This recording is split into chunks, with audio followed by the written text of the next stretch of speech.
There are many different reasons why I might want someone to agree with me about something. Maybe I need an army of people to help me go to war with the neighboring village. Maybe I need the council of elders to approve a loan for my new business venture. Maybe I want to convince someone to marry me, to hire me, to buy from me, to vote for me, to work for me, or even simply to care about something that I think is important. What can I do? The people I want to recruit have their own agendas, their own opinions, and their own free will. One option would be to threaten them with physical violence or some other negative consequence if they resist me, and, in some times and places, this kind of brutal tyranny has constituted the primary form of consensus building. There are also techniques of brainwashing and indoctrination that have been used throughout history to make people do what a certain segment of the population wants them to do, whether it be to build pyramids, to worship the king, or to goose-step through the streets of Berlin. Fortunately for us, we live in a culture that considers brutal coercion and brainwashing unacceptable forms of fostering social cohesion. Such techniques of persuasion strike us as an offense against human dignity and individual sovereignty, and we abhor them accordingly. The fact that we feel this way is largely due to the legacy of a small group of philosophers, politicians, and social experimenters who lived about 2,500 years ago in ancient Greece. These ancient Greeks practiced a form of social organization that achieved consensus not by bypassing or negating the free will of the people, but by foregrounding the principle of choice. These Greeks are credited with the radical idea that the most effective tool of persuasion is not threats or indoctrination, but words, the skill that they coined the art of rhetoric. When there was a matter of public controversy, should taxes go up or down, should we open trade relations with the neighboring city-state, etc., representative speakers would use their public speaking skills to attempt to convince an audience of decision makers to agree with their point of view. After all sides had presented their case in the most effective terms they were capable of articulating, the decision makers would take a vote, and the majority rules. Of course, we are very familiar with this system in 21st century USA. It is the basis for our political system, obviously, where we vote for political representatives who spend their time trying to persuade their colleagues to enact their constituents' agenda.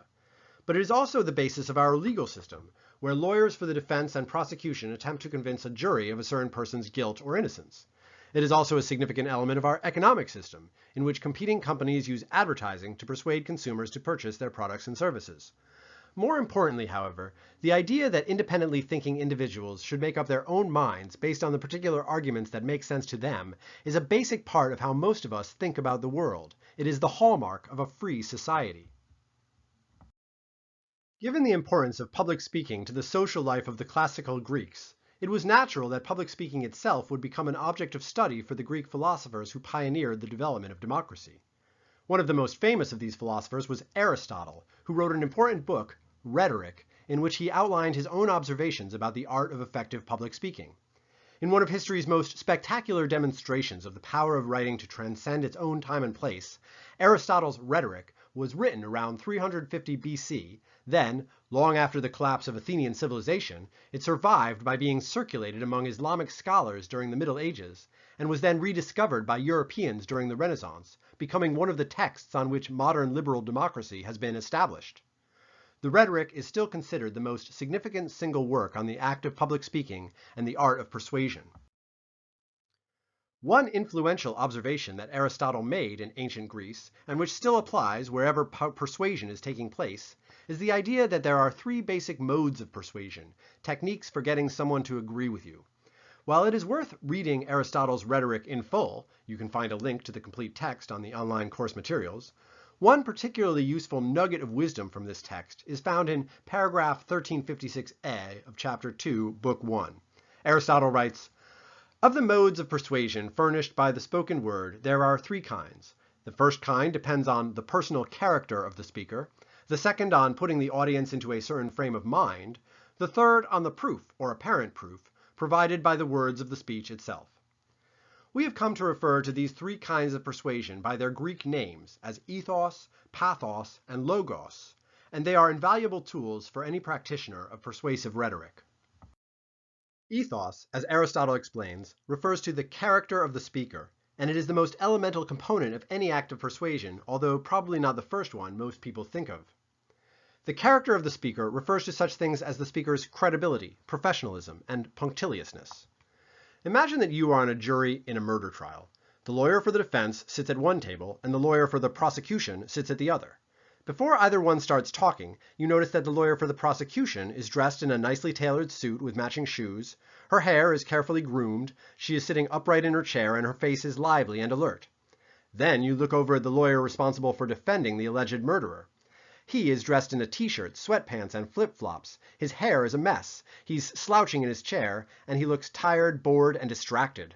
Before the trial has even begun, the prosecution has a clear advantage in the game of persuasion. That defense lawyer better have an airtight case, because if there is a close decision to be made, his disregard for the conventions of courtroom decorum will throw the decision to his poised and put-together opponent. Of course, there are many other ways aside from attire and appearance that a lawyer communicates a sense of ethos. Her preparedness, her familiarity with the facts of the case and with relevant precedents, and her mastery of courtroom protocol are also techniques through which she establishes her credibility. An audience, whether it's a jury, a panel of undecided voters, or the viewers of a new television commercial, needs to be able to put their faith in the messenger before they will be willing to even listen to the message. In the case of our murder trial, it might seem unfair that the jury's mind is being made up before any evidence or testimony has even been presented, but it is a basic fact of human perception that we look for social, often nonverbal cues to tell us who we should trust. The situation is slightly different for a writer as opposed to a public speaker, but not much. It is true that one of the nice things about writing is that you can do it in sweatpants and flip-flops without losing any credibility, but that is only because the evidence for your credibility has shifted away from your clothes to other signs of professionalism that are evident in your writing. Are you writing in complete, grammatically correct sentences? Are you obeying the format specifications required for a particular writing project? Are you obeying the basic conventions of effective writing, such as beginning with an introduction and ending with a conclusion, dividing your content into coherent paragraphs, and beginning your paragraphs with topic sentences? Is your writing tone and vocabulary appropriate to the writing context? These are the kinds of questions that your reader will be able to answer before they even begin to understand your argument. If it appears that the answer to any of these questions is no, your credibility as a writer is undercut before you even say anything, and your power to persuade will be diminished accordingly. Pathos is the rhetorical mode devoted, as Aristotle put it, to putting the audience in a certain frame of mind. Using a pathos-based rhetorical strategy involves appealing to the audience's emotions, getting them emotionally involved in what you have to discuss. In the same way that we are hardwired to trust people who look respectable and composed, the brain is programmed to take an interest in things that it cares about and to disregard things that don't arouse any emotional resonance. At the same time that it is important for me to convince my reader that I am a credible spokesperson for my point of view, therefore, it is also necessary for me to provide my audience with a sense of why they should care about the thing that I have to say. What people tend to care about most is other people, so a pathos-based appeal often takes the form of a short story or anecdote that illustrates the human impact of the subject I am addressing. If I am a politician trying to reform the healthcare system, for example, if I begin a speech with a list of statistics about premium rates and deductibles, my audience will likely tune me out before long, and I will have lost the opportunity to present my case. That is why politicians making this kind of speech will tend to tell us about Marge, a young mother they met yesterday afternoon who just lost her job at the local factory and who doesn't know how she'll be able to afford her son's heart medication. If I can get you to care about Marge, I can get you to listen to the rest of what I have to say, and maybe I can even convince you that if you vote for me, you'll be giving Marge's story a happy ending, so that you can feel good about yourself. If I am a crafty rhetorician, furthermore, I can even develop the open-endedness of Marge's situation to tap into two very potent sources of emotional energy. If you vote for me, Marge, and all the Marges out there, will never have to worry again about healthcare or anything else. I will inaugurate a golden age of peace and prosperity that we can all look forward to with hope and joy, and that we can all work together to bring about. Conversely, if you don't vote for me, Marge's situation will get worse and worse. Despair and suffering will pervade our society, leading to anarchy, famine, and war. At the distant edges of every debate, there is this allusion to either utopia or dystopia. If you agree with me, our ideas can save the world. If you don't agree with me, the consequences will likely be horrific and disastrous.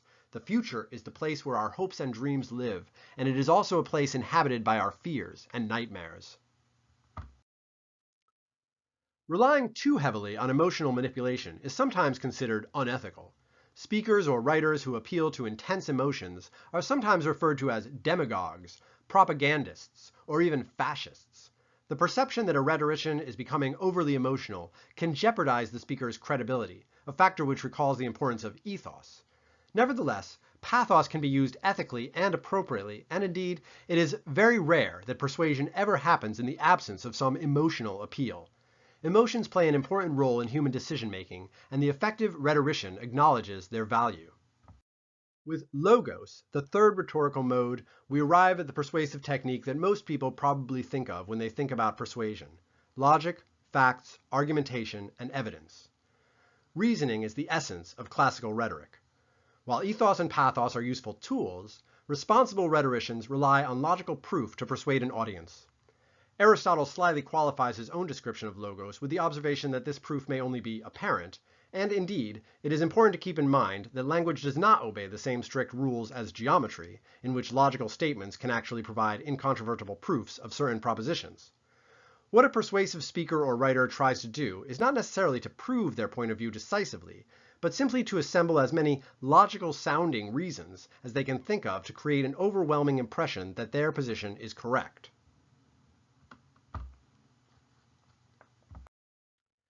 Some logical strategies that persuasive speakers and writers routinely use include the following. So here's a paper about what kind of pet is best for your young child, a cat or a dog. I'm going to argue the dog side of the equation, and I'm going to try to illustrate each of these different logical strategies with some specific examples of each one. So here's an either-or argument. Either you agree with me that dogs make better pets for children, or you agree with my opponent that cats are preferable. Either your child will wind up with a faithful, friendly, fun-loving companion, or your child will wind up with claw scratches all over herself, getting hissed at by an animal that is incapable of affection. I could also try an if-then argument. It sounds like this. If you like children, you will agree with me that a dog makes a better pet for a child than a cat. If you wish harm upon children, then you are likely to agree with my opponent. If you agree that cat hair is a health risk, kitty litter stinks up a home, cats are super predators who wreak havoc on neighborhood ecosystems, then you will certainly agree with me that dogs are the way to go. I could try a cause and effect argument. It might sound like this. When a family gets a dog, children learn responsibility, a home receives protection from would-be home invaders, and everyone in the home has a new best friend. When a family gets a cat, the furniture gets shredded, dead animals start appearing everywhere, and everyone starts having bad luck. I could try a cost and benefit analysis. A dog and a cat cost about the same amount of money to feed and care for, but with a dog, you get the added value of a companion animal, a guard dog, and an exercise buddy, whereas the cat provides none of these extra benefits. I could try providing some examples. Let's consider some famous dogs: Lassie, Old Yeller, Benji, and many other brave and heroic specimens. Cats, meanwhile, are notoriously lazy and mean-spirited. Just look at Garfield, Heathcliff, and all of those grumpy cats on the internet. I could try using facts and data. Dogs are X% less likely to injure a child than a cat. Cat dander is X% more toxic than dog dander. Dogs were domesticated tens of thousands of years before cats, making them much more suitable human companions. Finally, I could also provide anecdotal evidence. My friend's family got a cat, and it tore up the house, scratched the baby, and made everyone sick and miserable. Then they traded it in for a dog, and their lives suddenly improved dramatically. It is obvious from these examples why Aristotle added that observation that the proof of logical arguments is often merely apparent. Any cat lovers out there would obviously have a lot to say in response to these arguments in favor of choosing a dog over a cat for a household pet. Undecided listeners, however, may be persuaded to consent to the pro-dog agenda suggested by these arguments, especially if the arguments were thoughtfully arranged in an effective composition that also conveyed a sense of ethos and pathos. Persuasion is the art of changing the world, one listener at a time. Practicing these three rhetorical techniques can help writers spread their ideas and, in the process, influence the shape of tomorrow.